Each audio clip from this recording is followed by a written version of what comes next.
Olha, eu caiu nas minhas mãos esses dias. Não, minto, não caiu. Foi mandado para mim pelo... Bem, deixa para lá. Esqueci o nome do professor que me mandou, mas depois eu vou lembrar. Mas também não adianta eu lembrar, porque eu não vou dizer o nome que as pessoas não sempre gostam, né? Mas o professor aqui do canal me mandou um pequeno texto do psicanalista Christian Dunker, que ele tem canal, ele trabalha aqui perto de casa, aqui na USP, ainda está na ativa, né, trabalhando. Eu já sou da geração que tá aposentada, mas enfim, por que eu estou dizendo isso? Porque o artiguinho dele, o pequeno texto dele, é sobre fetiche. Porque tem aí essas pessoas que têm fetiches que aparentemente são muito estranhos, não é?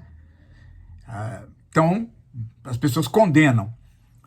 E aí, ele está dizendo nesse artigo que fetiche não é condenável, não pode ser condenável.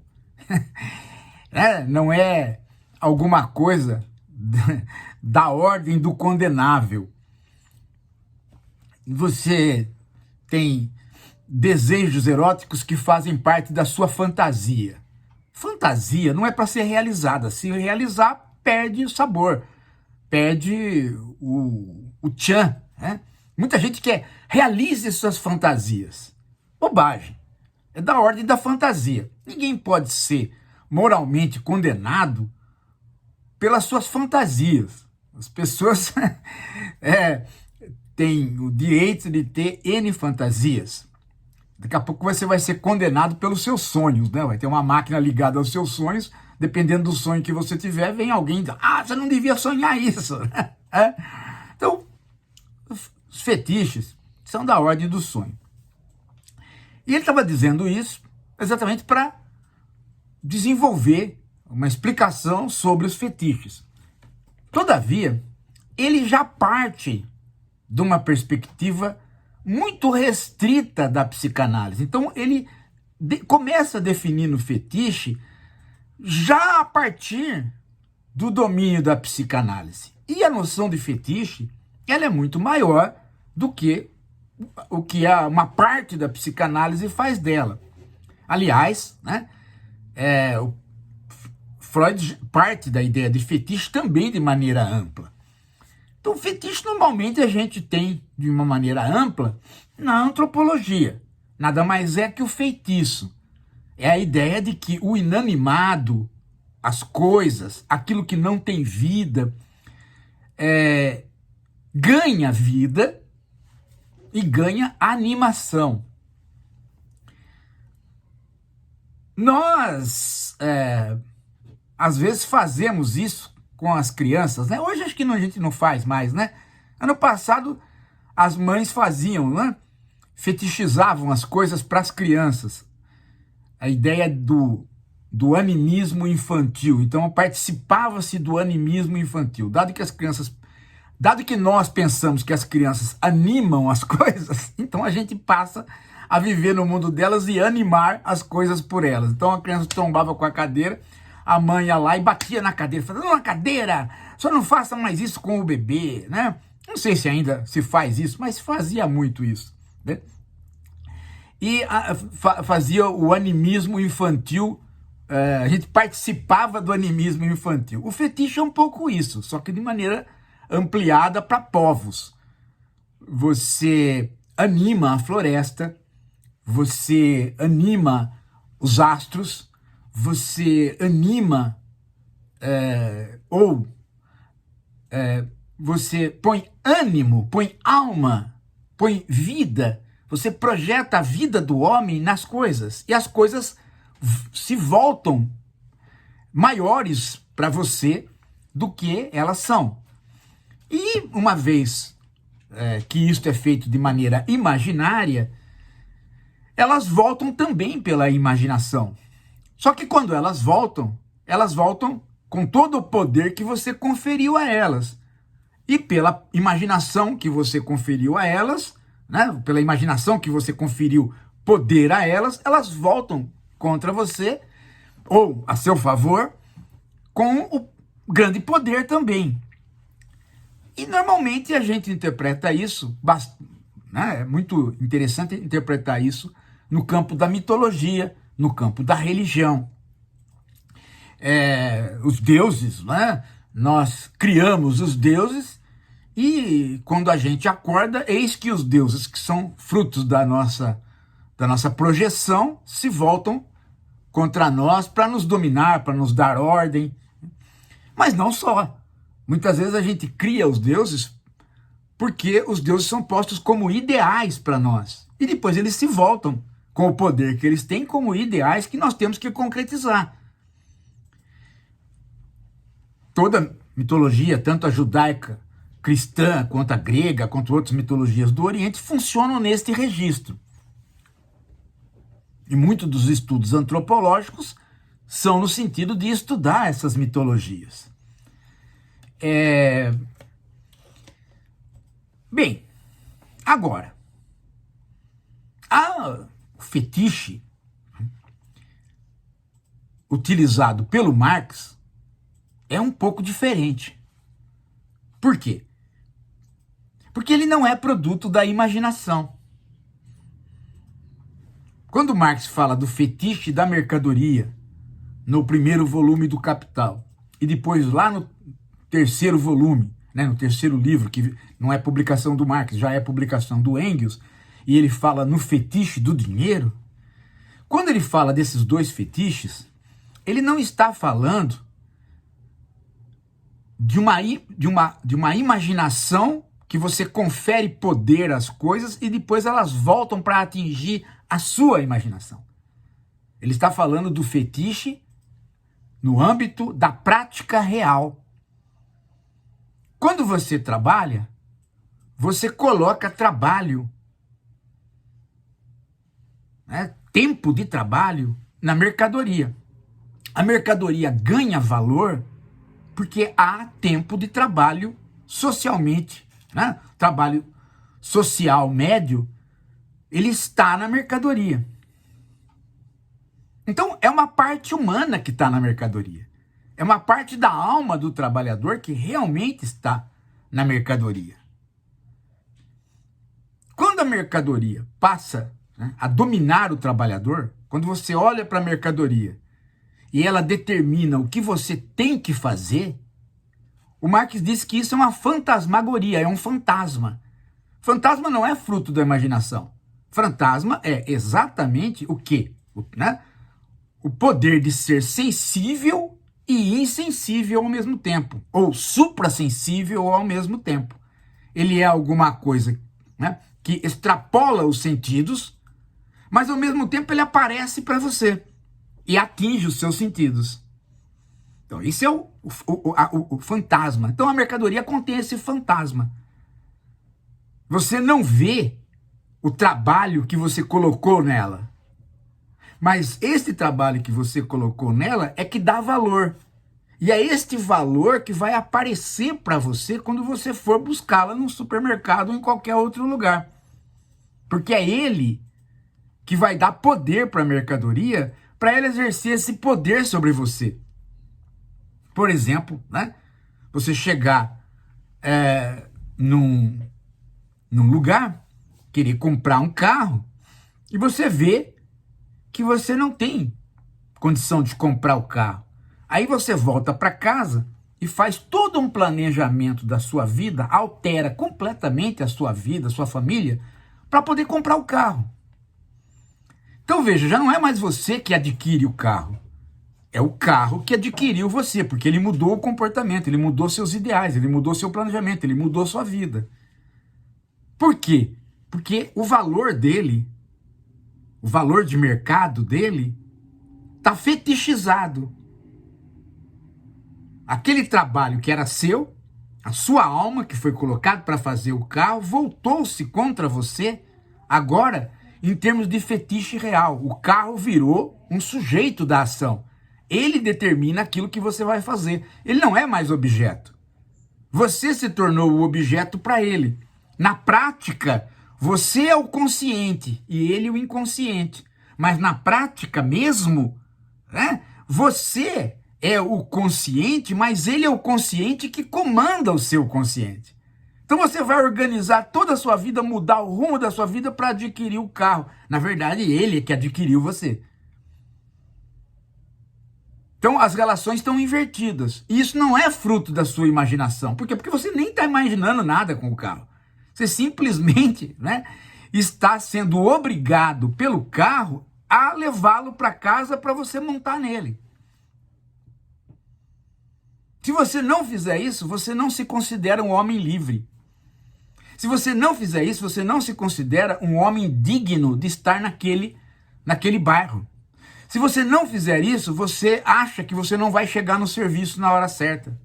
Se você não fizer isso, você acha que você não vai poder passar férias sem poder ir de carro. Você nem mais quer saber do serviço público, mesmo que o serviço público, o transporte público, o metrô, chegue em primeiro. Você quer que o carro esteja ali. E depois você vai trabalhar ainda mais. Vai mudar toda a sua vida para poder comprar a gasolina, o pneu, a manutenção. Então quem que está comandando a sua vida? O carro. Por que ele surge sobre você? Por que ele se insurge contra você? Porque você deu poder a ele. À medida que você trabalhou e o trabalho constituiu em valor para que o carro fosse ao mercado, né, e à medida que o seu trabalho foi alienado de você, a mercadoria que incorporou volta com toda a alma que você colocou nela, contra você. Ou a seu favor, como você queira interpretar, mas ela está te comandando. Isso é o fetiche da mercadoria. As mercadorias, uma vez no mercado, elas estão alienadas de você e elas passam a olhar você como aquele cara que está ali na vitrine, aplaudindo o grande balé que elas estão se desenvolvendo ali. Elas estão no palco do teatro, você é o espectador. Elas são o ativo, você é o passivo. A sua passividade vai se transformar em atividade, mas atividade em favor delas. Você vai suar sangue para levá-las para casa. E quando elas chegarem em casa, elas vão ocupar o melhor espaço. A garagem, ao sábado e domingo, você vai passar o dia inteiro limpando o carro. Você não faz isso nem com o próprio corpo. Entendeu? Viu como as relações estão invertidas? Se não houver mercado capitalista, não há isso. Os antigos não conhecem o fetiche da mercadoria porque não tem mercadoria, tem só objetos. Eles comandam os objetos. Agora, no capitalismo, quando a mercadoria tem trabalho embutido e o trabalho embutido está alienado e ela cria valor exatamente porque tem trabalho embutido, quando ocorre isso, aí, pimba, né? Há o fetiche que não é mais produto da imaginação. Ele está embutido nas relações efetivas do mercado. O dinheiro também é a mesma coisa, né? Num grau muito mais acentuado. Por quê? Porque o dinheiro é simplesmente completamente abstrato. Ele não é uma coisa. Ele não é um objeto. Antes até ele era. Era o ouro, a moeda, o papel moeda. Agora não mais. Agora ele é um sinal magnético que representa um número num lugar chamado conta. O que é isso? Absolutamente, né? O aspecto material dele é basicamente o quê? Né? Um sinal magnético. Essa é a última materialidade dele. Mas ele, na verdade, é para você número. E ele indica o que para você? O que ele indica para você? Ele indica o seu poder de compra e de sobrevivência. Só que não é o seu poder. É o poder dele. Porque a hora que você olha para a conta, a hora que você olha o seu banco e vê o número que está lá, aquele número que está lá é que vai comandar você a ir para uma livraria ou não ir, a ir para um cinema ou não ir, a pedir fulano de tal em casamento ou não pedir. Então aquele número fetichizou-se. Ele ganhou poder sobre você. Você fez tudo para que aquele número estivesse ali. Mas a hora que ele está ali, ele já não é mais um número. Ele é um Deus que comanda as suas ações. Você pode consultar o horóscopo para sair de casa. Você pode consultar os deuses para sair de casa, mas o verdadeiro Deus que vai dizer saia ou não é o seu cartão de crédito. É o número que esse cartão de crédito possui em termos de conta bancária. E o banco fetichiza duplamente isso. Por quê? Porque o banco fetichiza através de futuro. Ele diz para você, olha, eu vou te dar um número maior do que aquele que você merece. Por quê? Porque você trabalhou até aqui, e até aqui isso virou este número. Eu vou te dar um poder de ter um número maior, esperando que você amanhã trabalhe e me pague com juros. Tá? Então ele aumenta o seu poder, mas na verdade o que ele fez? A hora que ele instituiu o crédito, ele aumentou o poder do dinheiro em termos de crédito sobre você, porque agora ele está comandando o seu trabalho futuro, a sua vida futura. Você vai deixar de fazer coisas e fazer outras coisas que você não gosta para poder cumprir com aquele crédito que foi lhe dado. Mesmo que você nunca cumprir, o banco não está importando se você nunca cumprir. Ele vai te dar mais crédito, mais crédito, mais crédito, até o ponto que o fetiche, né, o dinheiro, comande todo o seu futuro. Aí um belo dia ele para de te dar crédito. Por quê? Porque você ficou velho. E você vai morrer e não vai cumprir a dívida. Então ele fala, agora não dá mais para você tirar. Oh, mas eu tô com 60 anos. Acabou, meu filho. Agora acabou. A não ser que você tenha bens. Então você vai hipotecar os seus bens e deixar bem escrito que esta dívida não pode ser, né, negada pelos seus herdeiros.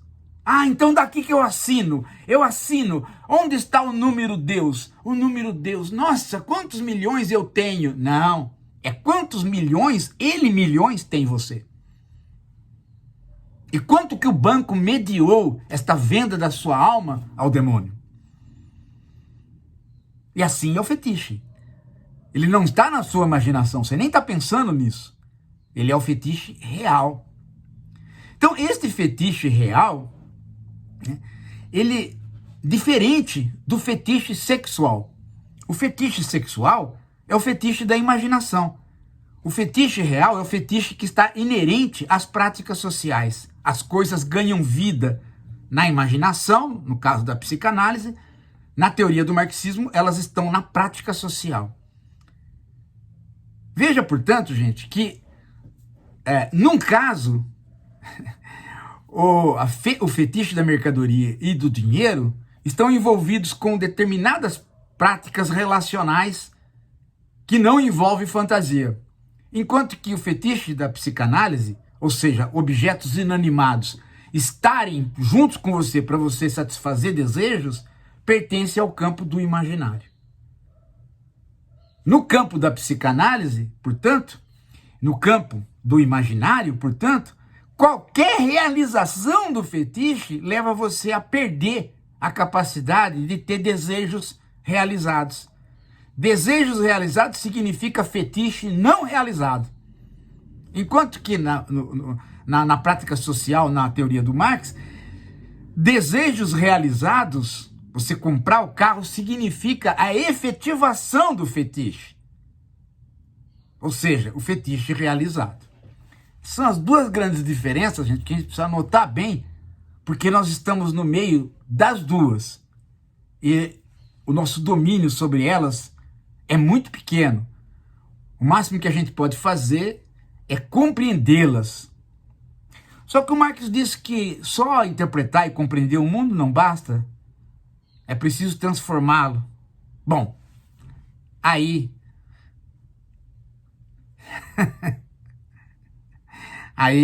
vem as saídas que nós temos para isso. Em geral, congregar outros, fazer política, ser a anti-galinha. A galinha cisca para fora, a política cisca para dentro. Quem é galinha não pode fazer política, não pode transformar o mundo. Apenas pode botar ovo. É isso. Daqui a pouco a gente volta.